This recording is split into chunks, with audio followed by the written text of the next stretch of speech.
고난주간 때 예수님이 예루살렘 입성하시고 또 성전을 정결케 하시고 제자들을 불러서 우리 유월절 지키자 그래서 또 예식을 최후의 만찬을 하시고 또 기도하시고 하는 여러 가지 형태들이 있었습니다.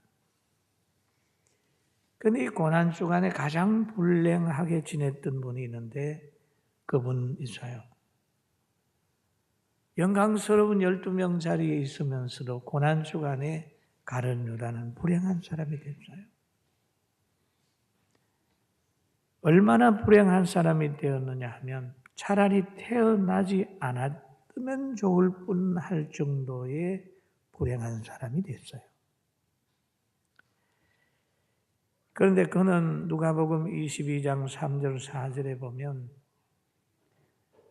예수님과 다른 사람 제자들은 기도하러 가는데 이 사람은 기도하는데 참석을 안 하고 12 중에 하나인 가롯인이라 부르는 유다에게 사단이 들어가니 이에 유다가 대제사장들과 성전 경비대장들에게 가서 예수를 넘겨줄 방도를 의논하매 그랬습니다. 그는 예수님을 박해하는 사람, 대적하는 사람들을 찾아가서 의논을 하는 거예요. 그리고 또 수제자로 있던 야고보는 예수님 또 잡히니까 도망갔지요. 베드로도 예수님 잘 따라갈게요. 죽는데도 갈게요. 그렇게 말하던 그도 자기가 어려움 당하는 것을 원치 않아서 멀찍이 따라가다가 예수님 재판받는 것을 바라보면서 하속들과 함께 불을 쬐는 그 자리에 서서 불을 쬐고 있었어요. 그리고 옆에 있는 사람이 베드로를 알아보고 그러는 거예요. 너 예수님하고 함께 있었지. 너 예수님 따라다니는 제자지. 그렇게 말하니까 베드로는 부인했습니다. 우리 믿는 자라도 잘못된 모임에 가면 자신도 모르게 믿음 생활하는 걸 숨길 때가 있어요. 많은 사람이 교회를 부정적으로 생각하는 그 사람들 모임에 갔을 때 자기가 교회 안 다니는 척 하는 겁니다. 옆 사람이 술을 한 잔 꺼내주면 이거 안 받아 먹어야 되겠다는 뜻은 확실한데 과연 여기에서 내가 예수 믿기 때문에 안 먹는다고 하면 할까 아니면 어떻게 피할까 생각하다가 우리가 잔머리가 싹 돌아갑니다. 나 약 먹거든?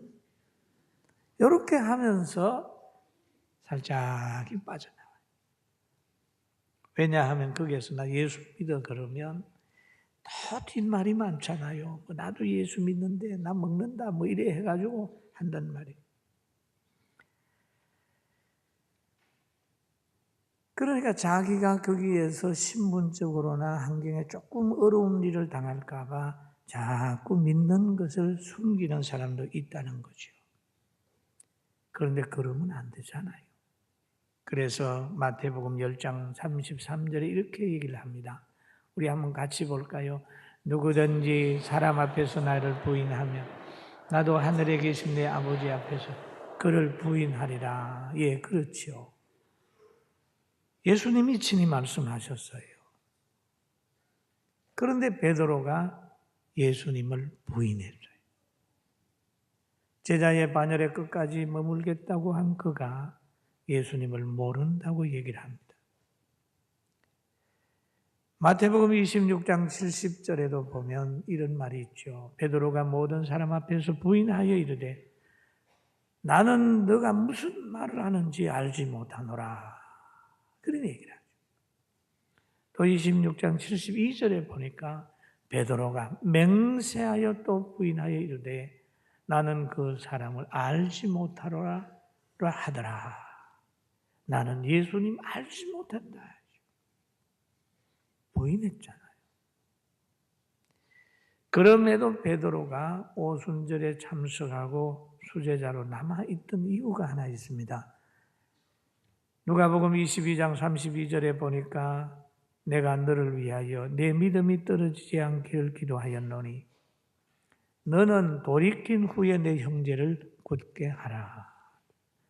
예수님의 중보기도가 베드로에게 있었어요. 할렐루야. 중요합니다. 베드로가 육신이 약하여 넘어졌을 때에 또 넘어질 때 예수님의 기도가 뒤에 있었어요. 예수님은 베드로 넘어지는 거 아셨어요. 그리고 기도했어요. 그리고 돌이킨 후에 형제를 굳게 하라 라고 하는 말을 하셨습니다.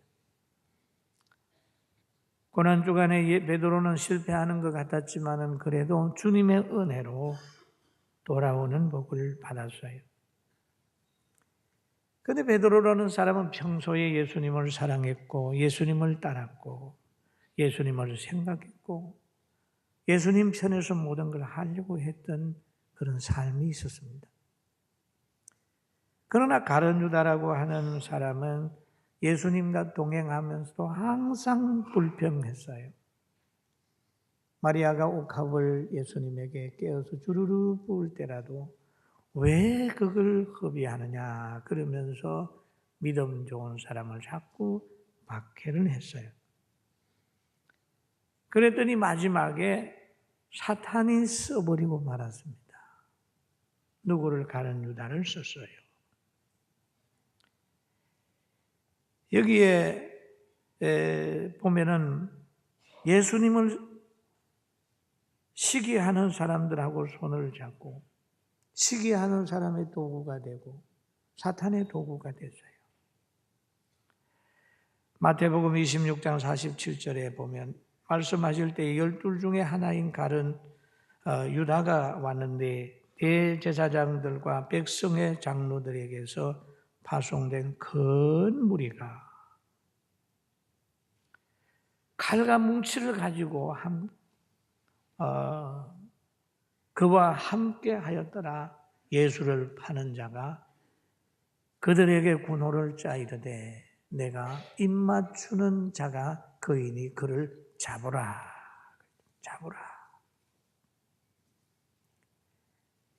그 예수님이 평소 기도하는 곳에 가는 장소를 가룟 유다가 안다고요. 아는 그가 예수님에게 고통을 갖다 주는 거예요. 가끔 그런 말을 하지요. 경험 많은 어르신들이 아는 놈이 도둑놈이야. 그런 얘기 하잖아요. 예수님이 평소 기도하는 곳을 가룟 유다가 알았어요. 그래가지고 군병을 쭉 데리고 와서 넘겨주는 방법 역시도 입을 맞추는 거예요. 가장 사랑의 표현을 통해서 가장 악한 일을 하는 거지요. 그러면서 돈을 벌어가지고 잘 살려고 했겠지요. 사람은 돈을 벌든지 뭘 하면 목적을 가지고 하잖아요. 그런데 이 가룟 유다라고 하는 사람은 그렇게 잘 살지 못했습니다.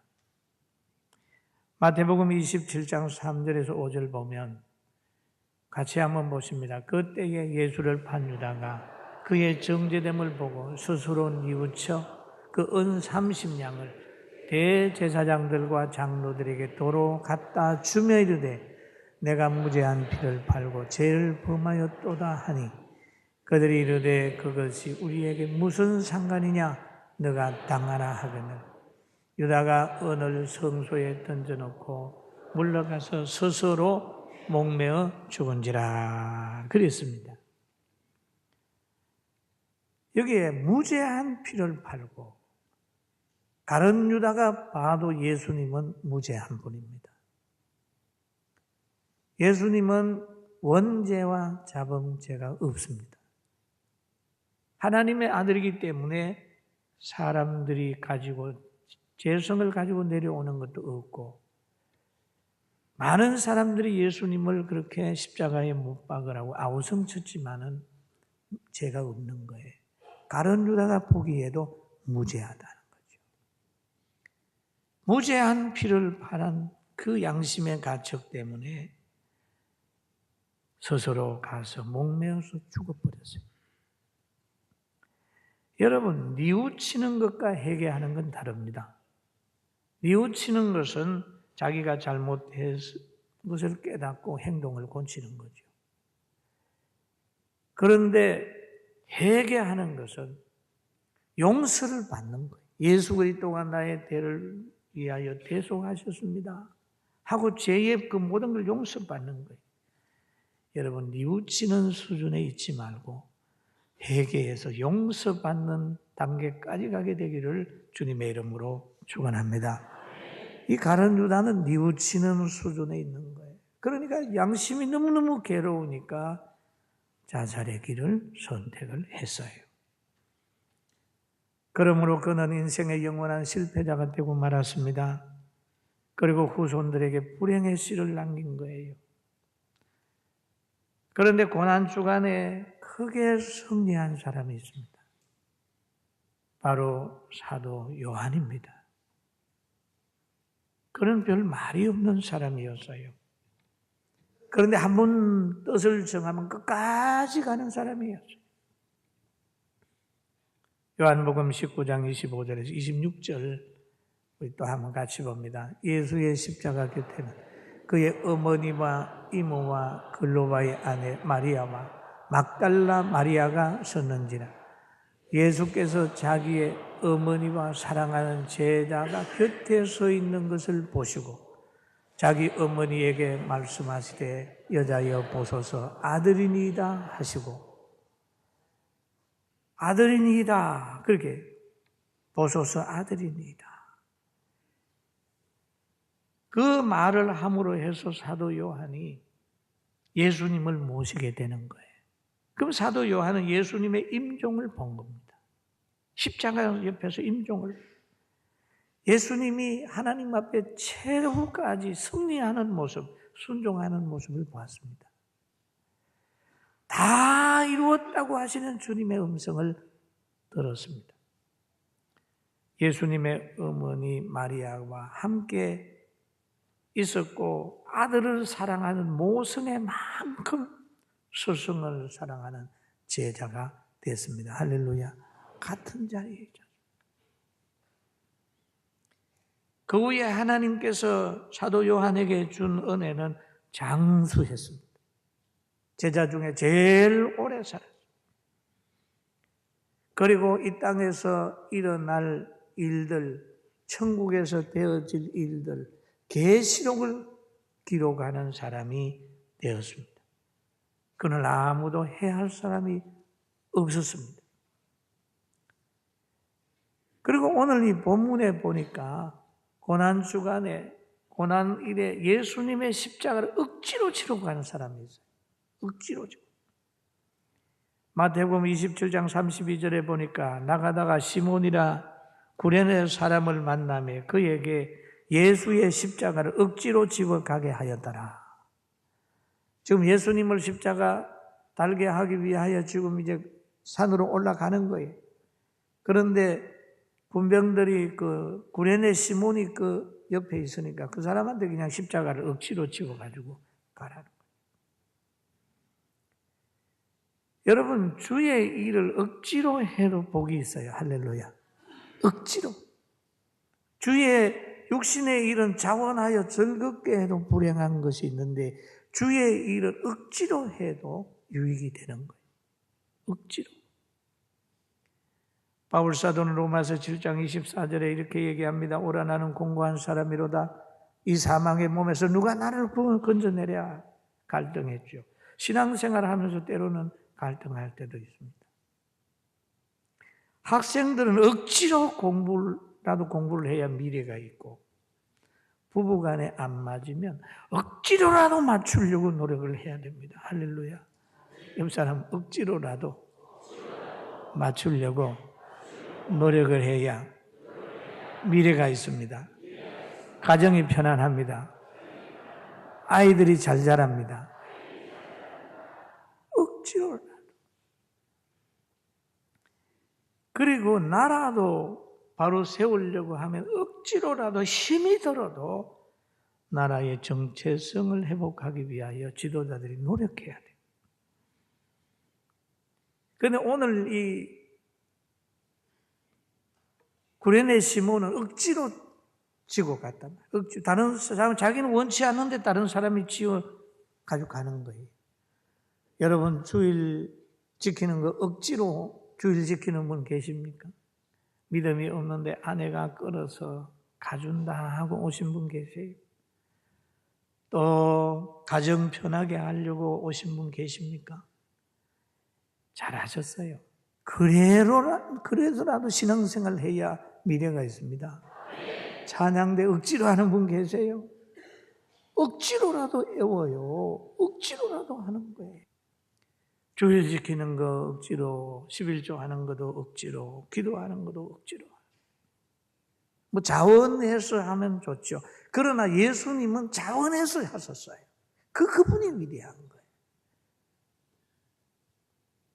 구레네 시몬은 억지로 십자가를 졌다고 하면 예수님께서는 억지로가 아니라 자원했어요. 하나님의 말씀을 우선했어요. 수준이 억지로보다는 자원하는 게 훨씬 수준 높은 거니까 한 단계 더 올라가게 되기를 주님의 이름으로 축원합니다. 저도 과거에 보면 힘들 때 억지로 산기도 간 일도 있고 억지로 금식한 일도 있고 어쩔 수 없이 한 일도 있고 그럴 때가 있었어요. 그러나 억지로 그렇게 했더니 그것이 결과는 다 좋게 맞죠. 그리고 또 오늘 성경에 보면은 예수님의 그 고난주간에는 하나님 앞에 기도하는 내용이 나오지요. 26장 42절 보면 우리 같이 한번 봅니다. 다시 두 번째 나아가 기도하여 이르시되 내 아버지여 만일 내가 마시지 않고는 이 잔이 내게서 지나갈 수 없거든 아버지의 원대로 되기를 원하나이다 하시고 아버지의 원대로 되기를 원합니다 라고 하는 자원하는 거예요. 자기가 12영 되는 그걸 가지고 십자가 지게 하는 사람을 면할 수도 있지만은 인위적인 방법으로 피하지 않았습니다. 또 제9시쯤에 예수께서 크게 소리질러 이르되 엘리 엘리 라마 사박다니 하시니 이는 곧 나의 하나님 나의 하나님 어찌하여 나를 버리셨나이까 하는 뜻이라. 참 이런 고통 속에서도 주님은 십자가를 지셨어요. 대속의 은혜를 입혔어요. 바로 십자가에 달리는 것은 예수님이 달린 건 하나님의 사랑이에요. 십자가에 달려있는 예수님은 바로 순종의 열매예요. 하나님이 세상을 사랑하사 독생자를 주셨는데 이 땅에 보내셨을 뿐 아니라 세상의 모든 죄를 위하여 십자가에서 자기 아들이 피 흘리게 만들었습니다. 하나님 예수님도 많이 사랑했습니다. 이는 내 사랑하는 아들이요 내 기뻐하는 자라고 예수님 하나님이 사랑했지만은 하나님께서는 예수님에게 그 사명을 맡기시고 부활하여 천국에 누리게 하시고 앞으로 예수님은 부활하신 후에 천국에 계시다가 이 땅에 오면 심판주로 오십니다. 할렐루야. 또 우리 민족 속을 생각해 보면 과거에 우리 교회는 민족에게 꿈을 줬습니다. 그리고 성장기에는 우리 교회가 힘을 줬습니다. 기독교가 세상에 힘을 줬습니다. 하면 된다. 하면 된다. 긍정적인 사고. 다 교회에서 나간 거예요. 그리고 계속 우상 섬기고 제사 지내고 하던 굉장히 불편한 것들이 기독교가 들어옴으로 정화되었습니다. 남존여비 사상도 교회가 들어옴으로 진리 안에서 남자, 여자 동등하게 이렇게 한 자리에 앉아서 예배드리게 됐습니다. 할렐루야. 옛날 같으면 여기 막을 딱 쳐놓고 남자들은 이쪽으로 여자는 이쪽으로 이렇게 가야지. 옛날 초대교회는 그렇죠. 그러나 선교사들이 들어와서 역사함으로 인하여 다 동등하게 됩니다. 그런데 꿈을 주었고 힘을 줬는데 지금은 어떠냐? 혹시 근심을 주고 있지 않는지 한번 살펴보자. 나에게 부모님이 꿈을 주셨고 힘을 주셨는데 성장한 나는 부모님에게 기쁨을 주느냐 아니면 근심거리가 되느냐 살펴보자는 거예요. 꿈을 가지고 살고 힘을 받고 살았는데 축복받은 지금 나는 교회에서나 사회에서 근심을 끼치는 자냐 아니면 기쁨을 주는 자냐 한번 살펴봐야 됩니다. 할렐루야. 저는 이거를 한번 살펴보는 거예요. 여러분도 꼭 살펴보시고, 우리가 승리하는 비결은 바로 사무엘상 15장 22절에 기록되어 있습니다. 한번 읽어봅니다. 사무엘이 이르되 여호와께서 번제와 다른 제사를 그 목소리 청종하는 것처럼 좋아하심같이 좋아하겠는가. 순종이 제사보다 낫고 듣는 것이 수양의 기름보다 나으니 순종해야 된다. 하나님 말씀 읽으면 순종해야 된다. 순종은 하나님의 판단에 따르는 거예요. 하나님의 판단에 따르는데 결과는 아름답잖아요. 그분이 전능하신 분이기 때문입니다. 우리는 하얀 백지 한 장 뒤에 가리워진 글씨나 내용도 모르잖아요. 그러나 전능하신 하나님은 100년, 200년 후에 우리의 영원한 세계에 일어날 일까지 다 알고 계시니까 그분 말 순종하면 인생을 성공하고 바른 판단과 결정을 할 수 있다는 거 믿게 되길 주의 이름으로 축원합니다.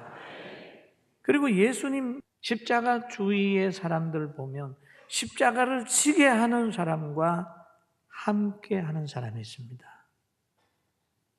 예수님 십자가에 지는 그 마음으로 함께 하는 사람들과 십자가를 지우는 사람이 있습니다. 마태복음 27장 35절에 보니까 그들이 예수를 십자가에 못 박은 후에 그 옷을 제비 뽑아 나누고, 또 27장 39절에 보니까 지나가는 자들은 자기 머리를 흔들며 예수를 모욕하여, 그렇게 얘기를 하잖아요. 또 그 다음 절에 보면 이러지요. 이르시되 성전을 헐고 사흘에 짓는 자여, 너가 만일 하나님의 아들이거든 자기를 구원하고 십자가에서 내려오라. 그렇잖아요. 그 다음 구절엔 그렇게 있죠. 그와 같이 대제사장들과 서기관들과 장로들과 함께 희롱하여 이르되, 또 함께 십자가에 못 박힌 강도들도 그와 같이 욕하더라. 십자가 주위의 사람들 보세요. 어떤 사람은 옷을 벗겨서 제비를 뽑고 머리를 흔들며 예수님을 모욕하고 십자가에서 내려오라고 그렇게 얘기를 하고, 또 서기관과 장로들은 희롱하고 심지어 죄를 져서 십자가에서 죽어가면서도 예수님을 욕했다는 거예요. 예수님 십자가 지는 때 보니까 동네 복이에요. 동네 복.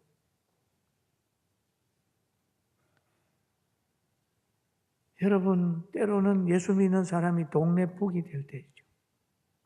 모두가 마음 놓고 예수님을 막 그렇게 하고 교회도 그렇게 할 수 있습니다. 그러나 여러분, 예수님이나 교회나 믿는 사람은 그렇게 다른 사람이 욕하고 집 밟는다고 해서 밟히지 않아요. 할렐루야. 믿습니까? 의가 있는 곳에는 박해가 있어요. 그러나 그 박해는 복으로 가는 길목일 뿐이라는 거죠. 예수님이 멸시와 천대를 받았어요. 사망으로 그를 덮쳤지만은 사망은 예수 그리스도로 인하여 예수님에게 지는 겁니다. 과거에 그 시골에 있을 때 소골을 하러 가다가 막 이렇게 나무도 하고 하다 보면 벌집을 건드릴 때가 있어요.